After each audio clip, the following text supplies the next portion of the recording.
Shout, meaning to say something loudly so that people can hear you. Bengali meaning চিৎকার করে বলা বা জোরে বলা. Usage can be angry, happy, or just to call attention, not always negative. Example, he shouted for help when he saw the fire.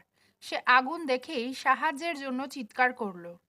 The teacher shouted to make students quiet. শিক্ষক ছাত্রদের চুপ করাতে জোরে বললেন. Yell, meaning to shout very loudly, often in anger, pain, or urgency. Bengali meaning গলা ফাটিয়ে চিৎকার করা বা উচ্চ স্বরে ধমকানো. Example, she yelled at her brother for breaking her phone. ভাই ফোন ভেঙে ফেলায় সেই ভাইকে চিৎকার করে ধমকালো.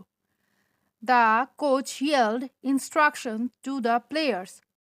কোচ খেলোয়াড়দের নির্দেশনায় চিৎকার করে বললেন. Scream, meaning a loud, high-pitched cry made because of fear, pain, or excitement. Meaning in Bengali, আর্তনাদ করা বা চিৎকার করে কান্না করা. Examples, the child screamed when he saw the spider. মাকড়সা দেখে বাচ্চাটি ভয়ে চিৎকার করে উঠল. She screamed with joy after hearing the good news. সুখবর শুনে সে আনন্দে চিৎকার করে উঠল. If you like the video, please like, subscribe, comment and share the video with your loved ones. Thank you for watching.